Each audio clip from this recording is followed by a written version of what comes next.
are diving into the mystical Christ, the inner Christ that is our reality. As Jesus said 2,000 years ago, the kingdom of heaven is within. So we're diving in. We're diving to the within. And today is the 17th day of January 2024. So we're diving into lesson 17 from the workbook of A Course in Miracles. Jesus is taking us by the hand, and he is gently turning our attention inward, because in heaven everything is pure abstract love and light and oneness, but in this perceptual world it is being generated from a sleeping mind that is dreaming of exile from God, from heaven. And this split mind is got two irreconcilable thought systems in it, one of love and the Holy Spirit and Jesus, that Jesus calls our right mind, and then one is the home of the ego, the belief in separation from God, from Source, from our Creator. And that belief system is basically called, in A Course in Miracles, the wrong mind. So wrong-mindedness, it's not making any person, place, thing wrong. It's just saying there's a fragmented perception of the world. It's not whole, it's not unified, it's not complete. Some of you know that computers run on a binary system, and a binary system is basically two options of 1 and 0. So in this metaphor, we could say the 1 stands for the oneness of God, the unified perception and oneness in heaven, with no opposite and no division. And the 0 stands for nothingness, which is what the ego is. It's the belief in nothingness. If you believe in the error of separation, then, it reminds me of a Billy Preston song, nothing from nothing leaves nothing. You gotta have something if you want to be with me. It's like the oneness of God is saying you're more than just something, you're everything in spirit. You're a perfect, beautiful, innocent, eternal creation of God that we could call the Christ idea. That's your essence, that's your reality. And then the belief in separation from God covers that all over with a veil of time and space and a veil of separation. And that fragmented world of competition and conflict and war, disease, all kinds of strange things that are part of heaven and God knows not of.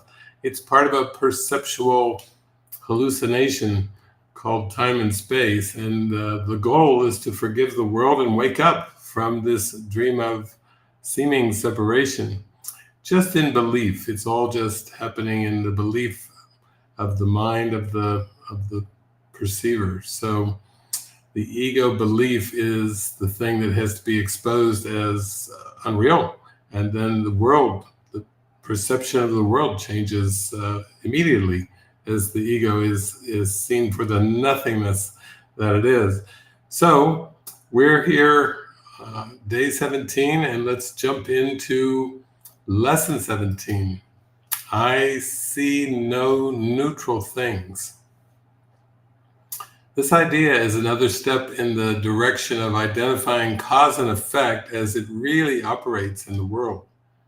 You see no neutral things because you have no neutral thoughts. It is always the thought that comes first, despite the temptation to believe that it is the other way around. This is not the way the world thinks, but you must learn that it is the way you think. If it were not so, perception would have no cause and would itself be the cause of reality. In view of its highly variable nature, this is hardly likely. In applying today's idea, say to yourself, with eyes open, I see no neutral things because I have no neutral thoughts. Then look about you, resting your glance on each thing that you note long enough to say, I do not see a neutral chair, person, sky, house, because my thoughts about chairs and skies and houses are not neutral. For example, you might say, I do not see a neutral wall because my thoughts about walls are not neutral.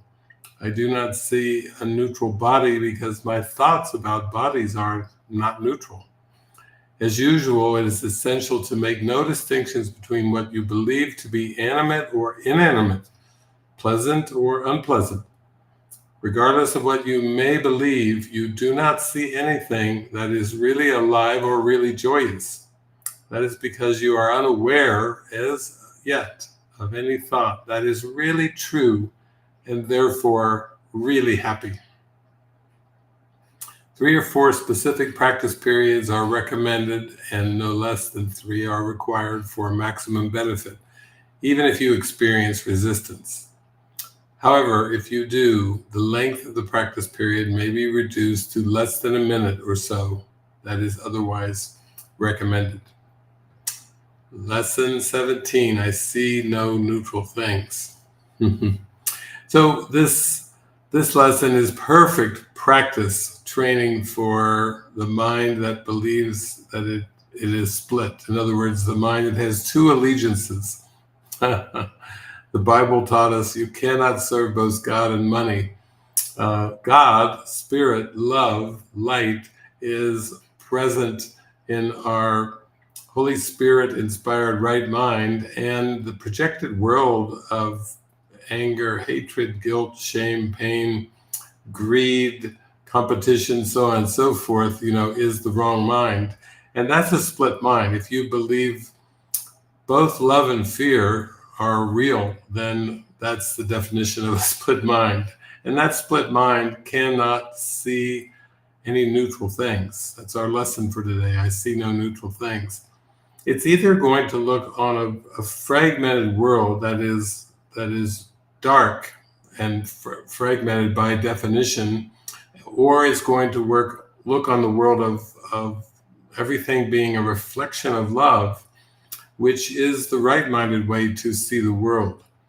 So in the right-minded way, everything sparkles, everything shines. There's no distinctions made between anything and anything else. It's just a beautiful, sweeping expression of light that crisscrosses and shines and radiates across the whole universe. And that is a precious thing. But you realize the lesson for today is saying that in any moment you will see the world that you want to see, either a fragmented, disorienting, just basically world of competition and pieces and parts, or a unified awareness of a forgiven world and a happy dream. Now, when we say, I see no neutral things, it's basically coming to an admission that what I see is what I choose to see. And my range of choices is limited to 2 with a split mind. I can see through the ego's filter, or I can see with Jesus and the Holy Spirit. And that's it. There are no other options. So this is the first step in reclaiming the power of mind and the power of decision. What do I want to see? Is underneath this. Because actually the Holy Spirit sees the world as neutral. To the Holy Spirit perceives only neutral things. The body is neutral. Houses, cars, the earth, the solar system, the galaxies are all neutral. All the images of time and space are completely neutral. And that's why Jesus told us, basically when we were in December, he was preparing us for this year of mind training. And he was saying, make this year different by making it all the same. He was basically saying, make this year different by perceiving with the Holy Spirit and seeing the sameness of all seemingly separate things. See the unified field that is talked about in quantum physics. See the connection. See the unified awareness. See that everything perceived is just one dream. It's just one dream. It's not even multiple dreams. There aren't good dreams and bad dreams. It's just dreaming a dream and seeing the nothingness and the falsity of the dream, and then being open to just extend and radiate the happy dream of the forgiven world. That's what Jesus is calling us to do. He showed us the way. He demonstrated that. He was defenseless. He was serene. He was transcendent. He overcame the perception of the world, even with the little demonstration of the resurrection, coming back as a resurrected body, just to show the nothingness of dreams.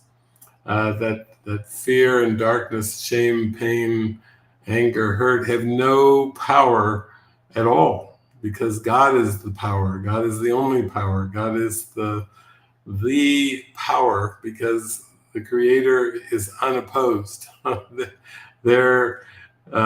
God is for us, who could be against us? It says in the Bible. Yeah, exactly.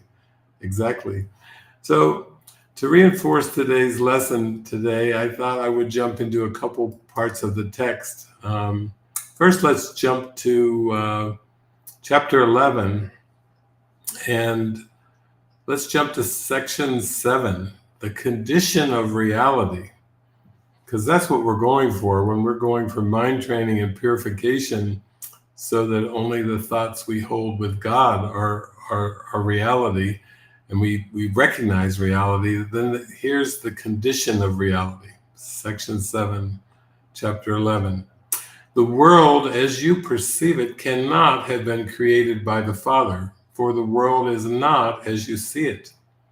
God created only the eternal, and everything you see is perishable. Therefore, there must be another world that you do not see. The Bible speaks of a new heaven and a new earth, yet this cannot be literally true, for the eternal are not recreated. To perceive anew is merely to perceive again, implying that before, or in the interval between, you were not perceiving at all. What then is the world that awaits your perception when you see it? Every loving thought that the Son of God ever had is eternal. The loving thoughts in his mind perceives is this world are the only world's reality. They are still perceptions, because he still believes that he is separate. Yet they are eternal because they are loving. And being loving, they are like the Father, and therefore cannot die. The real world can actually be perceived. All that is necessary is willingness to perceive nothing else. For if you perceive both good and evil, you are accepting both the false and the true, and making no distinction between them. The ego may see some good, but never only good. That is why its perceptions are so variable. It does not reject goodness entirely, for that you could not accept. But it always adds something that is not real to the real, thus confusing illusion and reality. For perceptions cannot be partly true. If you believe in truth and illusion, you cannot tell which is true. To establish your personal autonomy, you tried to create unlike your Father, believing that what you made is capable of being unlike him. Yet everything true is like him. Perceiving only the real world will lead you to the real heaven, because it will make you capable of understanding it. The perception of goodness is not knowledge, but the denial of the opposite of goodness enables you to recognize a condition in which opposites do not exist. And this is the condition of knowledge, or is our title of the section, the condition of reality. Knowledge is reality in this sense. Knowledge being knowing God is reality. Without this awareness, you have not met its conditions, and until you do, you will not know it is yours already. You have made many ideas that you have placed between yourself and your Creator, and these beliefs are the world as you perceive it. Truth is not absent here, but it is obscure. You do not know the difference between what you have made and what God created, and so you do not know the difference between what you have made and what you have created. To believe that you can perceive the real world is to believe that you can know yourself. You can know God because it is His will to be known. The real world is all that the Holy Spirit has saved for you out of what you have made. And to perceive only this is salvation, because it is the recognition that reality is only what is true. And of course, jumping on that one, we can just jump to chapter 18, section 5, the happy dream. Prepare you now for the undoing of what never was. If you already understood the difference between truth and illusion, the atonement would have no meaning. The holy instant, the holy relationship, the Holy Spirit's teaching, and all the means by which salvation is accomplished would have no purpose, for they are all but aspects of the plan to change your dreams of fear to happy dreams, from which you waken easily to knowledge, to the kingdom of heaven within. Put yourself not in charge of this, for you cannot distinguish between advance and retreat. Some of your greatest advances you have judged as failures, and some of your deepest retreats you have evaluated as success. Never approach the holy instant after you have tried to remove all fear and hatred from your mind. That is its function. Never attempt to overlook your guilt before you ask the Holy Spirit's help. That is His function.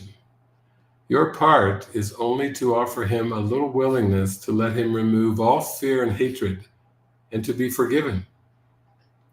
On your little faith, joined with His understanding, He will build your part in the atonement and make sure that you fulfill it easily.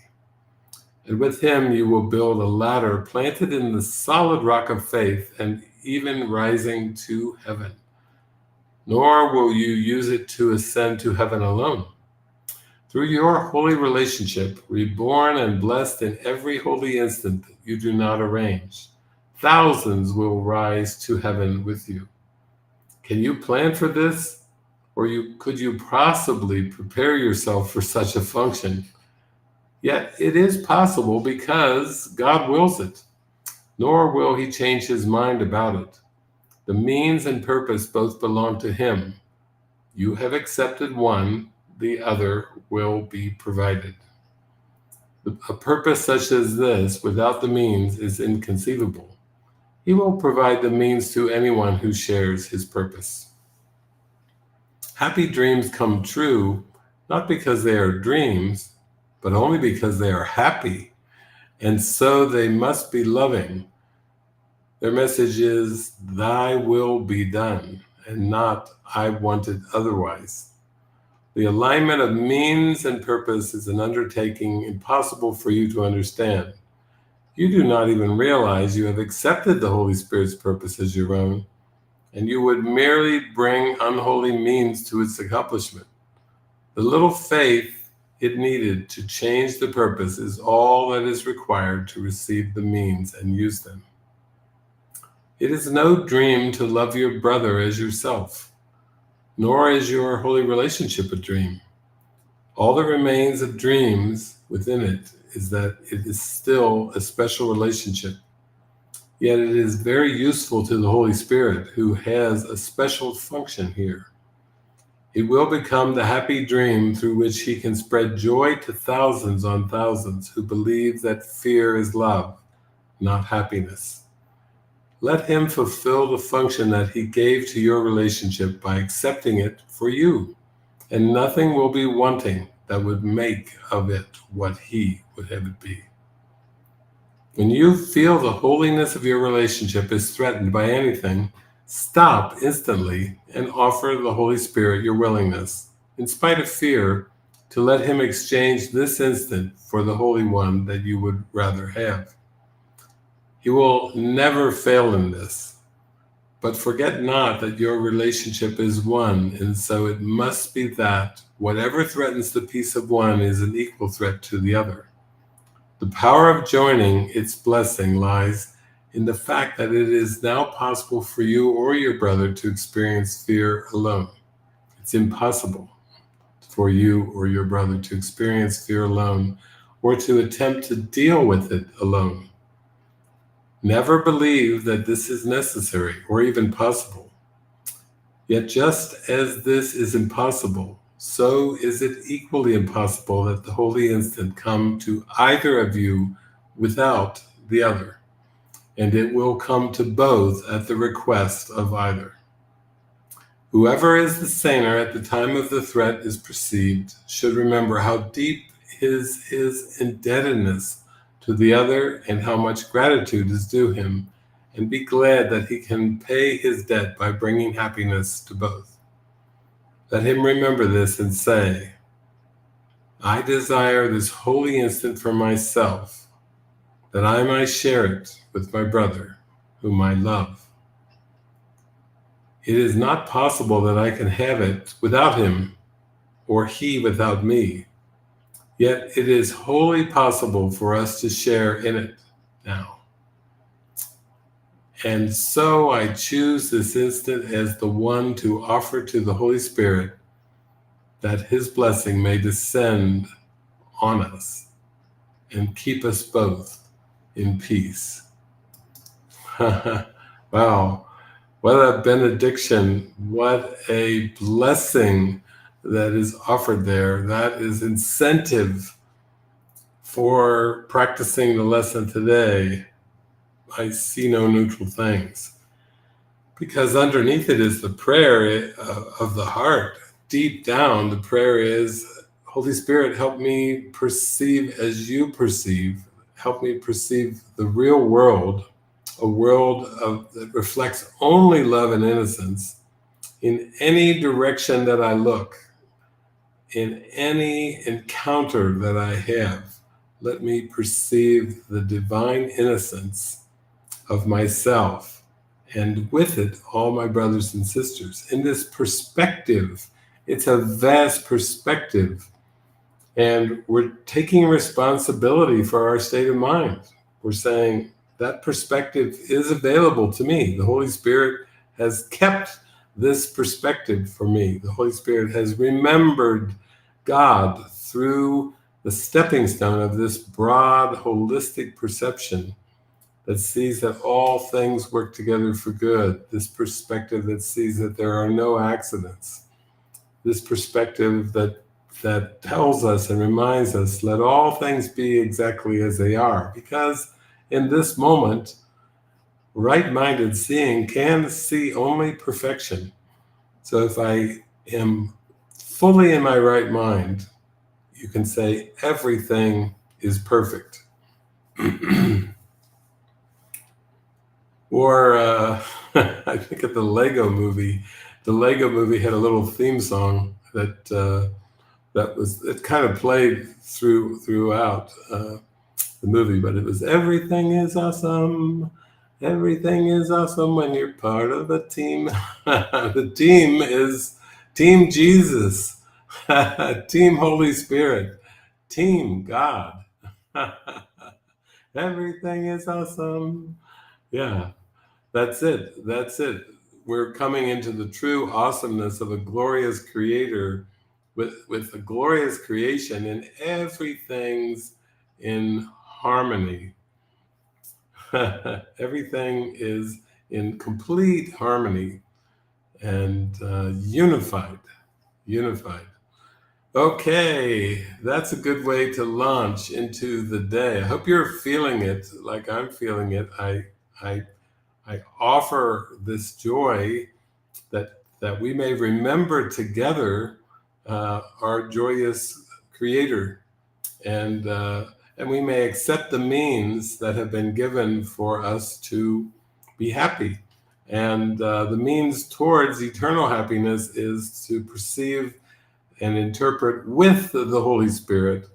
So we're starting off with acknowledging that I see no neutral things, and we heard yesterday, I have no neutral thoughts, but we're willing to be wrong about all of that and to spring back into the oneness that is our our birthright, our natural state of being, to be one, to be spirit, to be connected to our Creator, to be an idea in the mind of God. That's really what this is about, coming around back to that. Yeah. And if we're willing to play the game of the world, it will just seem to come around as many times as it takes until we're not willing to play the ego's game anymore. And it won't be coming around again. It will, all is love, all is one, all is God. That's a happy reminder, and it's our happy realization. So thank you. Wish you blessings. Happy day, everyone.